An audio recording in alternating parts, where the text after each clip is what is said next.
Guys welcome to my mini vlog. So ನಾವಿವತ್ತು ಮೈಸೂರಿಗೆ ಹೋಗಬೇಕು ಅಂತ ಪ್ಲ್ಯಾನ್ ಮಾಡಿದ್ವಿ. ಬಟ್ ಬೆಳಗ್ಗೆ 5 ಗಂಟೆಗೆಲ್ಲ ಹೊರಡಬೇಕು ಅಂತ ಅಂದ್ಕೊಂಡಿದ್ದವರು 7 ಗಂಟೆ ಆದರೂ ಮನೆ ಹತ್ರನೇ ಇದ್ವಿ. ಆ್ಯಂಡ್ ಎಸ್, ಎಲ್ಲರೂ ರೆಡಿಯಾಗಿ ಪೂಜೆ ಎಲ್ಲ ಮುಗಿಸ್ಕೊಂಡು ಹೋಗೋಷ್ಟರಲ್ಲಿ ಟೈಮ್ ಆಗಿತ್ತು. But still journey was so smooth ಅಂತಲೇ ಹೇಳ್ಬೋದು.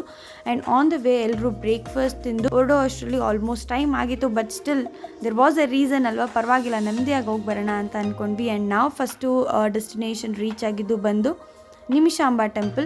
ನಿಮಿಷಾಂಬ ಟೆಂಪಲಲ್ಲಿ ನನಗೆ ತುಂಬ ಫೇವ್ರೆಟ್ ಅಂದರೆ ಇದು ನದಿ ಆ್ಯಂಡ್ ಕುದುರೆಗಳು. ನಾವು ಯಾವಾಗ ಬಂದರೂ ಸಿಕ್ಕಾಪಟ್ಟೆ ಅಟ್ರಾಕ್ಟಿವ್ ಅಂತ ಅನಿಸುತ್ತೆ.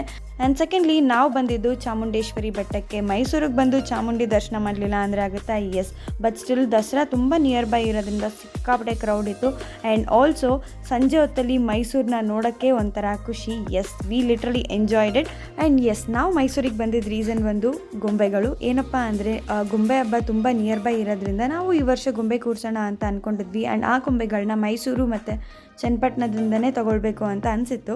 ಸೊ ನಾವು ಅವರ್ ಮೈಸೂರು ಹತ್ರನೇ ಬರ್ತಿದ್ದೀವಿ ಅಲ್ವಾ ಗೊಂಬೆಗಳನ್ನ ತೊಗೊಳಕ್ಕೆ, ದೇವ್ರನ್ನೂ ನೋಡ್ಕೊಂಡು ಹೋಗೋಣ ಅಂತ ಅಂದ್ಬಿಟ್ಟು ಎಲ್ಲ ಸೆಲೆಕ್ಟ್ ಮಾಡಿ ನಾವು ಹೊರಡೋ ಅಷ್ಟರಲ್ಲಿ ಆಲ್ಮೋಸ್ಟ್ 10:30, 11 o'clock ಆಗಿತ್ತು. ಅಲ್ಲಿ ಆನ್ ದ ವೇ ನಮಗೆ ಸಿಕ್ಕಿದ್ದು ರೆಸ್ಟೋರೆಂಟ್ ಬಂದು ಫಿಲ್ಟರ್ಸ್ ಕೆಫೆ ಅಂತ. ಆ್ಯಂಬಿಯನ್ಸ್ ಅಂತೂ ಸಖತ್ತಾಗಿತ್ತು. ಬಟ್ ಮೆನ್ಯೂ ನೋಡಿದಾಗ ತುಂಬ ಡಿಸಪಾಯಿಂಟ್ ಆಯಿತು. ಬಿಕಾಸ್ ನಮ್ಮ ಸೌತ್ ಇಂಡಿಯನ್ ಫುಡ್ ಯಾವುದೂ ಇರಲಿಲ್ಲ. But still we enjoyed the day ಅಂತಲೇ ಹೇಳ್ಬೋದು.